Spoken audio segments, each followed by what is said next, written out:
po jako akawuwo ate n'okwewala okuyigiza ebyobufuzi mu nsonga z'ettaka.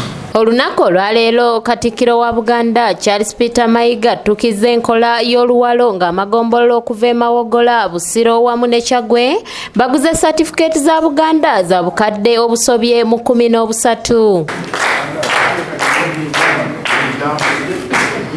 Abaami b'amagombolola batotteredde Katikkiro okusoomoozebwa kwe basanga omuli bannakigwanyizi okuwamba ettaka ly'amagombolola ko n'ebirala.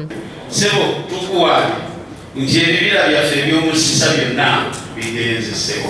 Abantu batemye emiti era kikosezza nnyo obutonde bw'ensi. Nyongera okuloopera ettaka lyaffe ery'embuga era nga bwetukutira okubeera abeetuwaze bw'abantu abalungi tusobodde okukuuma obuntubulamu naye ebiseera bino ebya covid talinaku nga bbiri batugaleo natatukiza kutambula omwami weyita nanyo ettaka lyanasa mu muti oguli emyaka nga 8. Owolipongo no ayagala kukiikirira abantu ba Busiro South mu Parliamenti awadde ambulance ng'onaategeezezza nti kino akikoze okusobola okutumbula ebyobujjanjabi mu bantu b'Omutanda. Ekyokubiri constituency yange yonna eri Buganda, so kiba kirungi nnyo okufuna enkolagana n'Obwakabaka. Obulamu bugagga kubanga abantu bwe banaafaana ani gwe n'akulembera. Omwami wa Kabaka atwala essaza lya Busiro Ssebwana Charles Kiberu Kisirinza aloopedde Katikkiro bannabusiro bwe batadde ebiragiro bya Kabaka ebyokulwanyisa ssenyiga korona wamu ne mukeenenya mu nkola.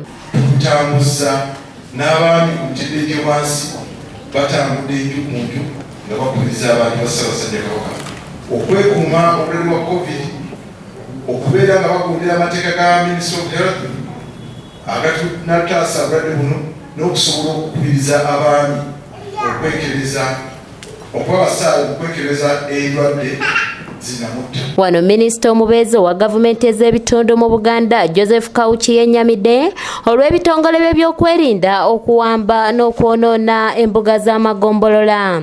Ate bw'ojja essisa ensogamba nti y'emu ku mbuga z'amagombolola ebbiri mu Buganda esinze okwonoonebwa ab'ebyokwerinda. Otuukayo buli bw'otunula olabawo kasiisira kuli mu lujja lw'embuga naye nga nkambi y'amagye. Katikkiro Charles Peter Mayiga mu kwogerako eri abantu ba Buganda yennyamidde olwavulugu eyeeyolekedde mu kulonda kwa kamyufu k'ekibiina kya NRM era bw'atyo asabye bekikwatako okuteekawo obwenkanya mu kulonda okujja. Kiki ekivaako okuyiwa omusajja ebyetolo byamu n'okusamba ttuko okusamba abantu okubajjamu amannyo okubakuba erigo ng'ente ate nenti tibakyazikuba bw'obanga omanyi okulunda bw'okubeera tebaamu n'amata ente ezo nazo zeeraliikirira zirumwanga ffe eby'omupoliisi ng'akuumbaka wa palamenti embaali naye kyokka nze kye nalabye mu kamyufu kenaalero nanze agoberera ebyafaayo badde sikirabanga. Mukuumaddamula yeeyamye okusisinkana ku bannabyabufuzi okulaba butya bwe bayinza okukwatamu ebyobufuzi omutali kuyiwa musaayi. Ssebwana nambye ntisikane bannabyabufuzi jogereko nabo nja kukikola. Nja kukikola bwe kiba kinaayanja kinaayamba. Nja kukikola bannabyabufuzi basisinkane ab'endowooza zonna bagambye nti amaanyi.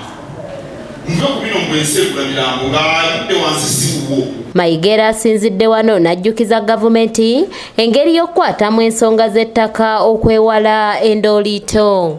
Era ensonga ezo tuzirondoola lwakuba nzito. Gavumenti tugigamba n'oluusi erwawo okuwulira bye tugigamba. Ensonga z'ettaka ze tuzoogedde emirundi ziri 6 zezaagala okutereeza era bwe zinaatereezebwa eby'ettaka bijja kutereera. Kanyike Kevinizi yakusakidde eggulire lino ku lwa ABS Television.